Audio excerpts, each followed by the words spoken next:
Mike, congratulations, a win on that famous stage, and see, you loved every minute of it. Just sum up how you're feeling right now.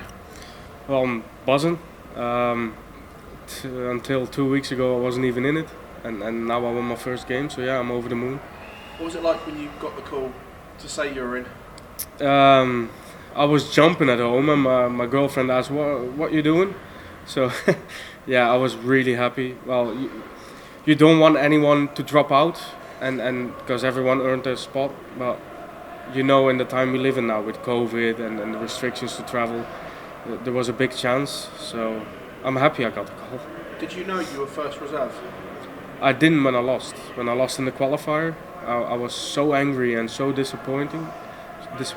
I didn't know, and then I got a message from a good friend, and he said, "Yeah, you're first reserve."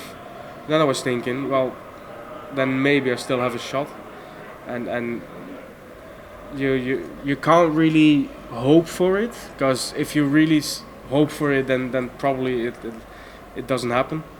And so I said, I'll just practice till the Worlds, and then on 6th of December I got the phone call. You a believer in fate, because that one win has bumped you back up into the top 64, I think 57, as we sit here now. Things happen for a reason, and you must be, I know, like you said, no one wants to pull out, but it just means so much for you, this one result. Yeah, of course. Even before the qualifier, I was thinking about Q School, because I wasn't in the Worlds, and I had one more shot, and that was the qualifier. So I was putting my mind onto Q School, going back to Q School, hopefully getting my card back. So yeah, this means the world. Hopefully I stay in the top 64 now and keep my card. What's the last month, 6 weeks been like? Because we saw you at the Grand Slam, one very good performance but didn't get anything, and then two substandard performances for you. So what was confidence and what's the mindset been like since the Grand Slam? Well, I know my game on the floor has been decent the last 2 years, decent to very good. I know that I have problems with bringing my floor game to the stage.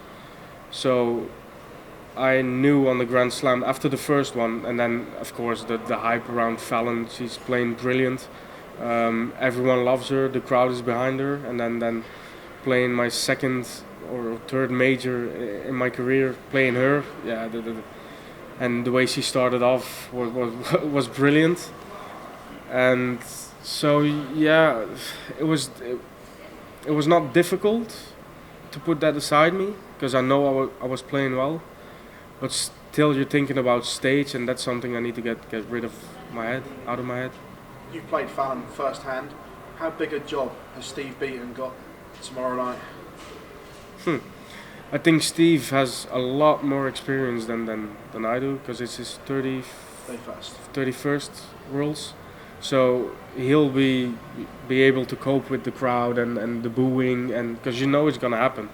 So he's experienced enough to block that out and play his own game. Pleasure as always. Thank you very much. Thank you. Mike, in many ways, was there less pressure on this game, knowing that 2 weeks ago you weren't even here, and now you're in the second round of the World Championships? Yeah, it was. I didn't came in with a lot of pressure. I was happy that I was in. Like, everyone wants to play on stage, and I said to my manager and my parents and my friends, I said, we'll see what happens. If I win, it's good. If I don't win, then I'll go back to Q School. So. Obviously, you're now 57th in those all-important rankings. Are you very aware when you're on stage that a win could take you up to that? No, on stage not. On stage, I'm just trying to focus on darts and only darts. I don't want to give a lot of attention to the crowd or random things. I just want to play darts. So. Yeah, and you mentioned the Grand Slam. How much did you learn from get 3 games on stage, and that's a big learning experience for you? Yeah, I think it helped me a lot, because after the first set I really relaxed and I really could play my game, and I think the Grand Slam helped in a lot, because the first set was a bit nervy and scratchy, and then he hit a 9-darter, and I went off stage, went outside, had a breath, went back inside, and I played a lot better in the last 3 sets than the first one. You think maybe Darius suffered from hitting that 9-dart, so sometimes players can go off the ball once they hit one? We went backstage and he said, well, it's a lot of adrenaline and maybe it's not a good time to hit it now. So, well, maybe it did affect him. Do Cheers for your time, mate. Welcome.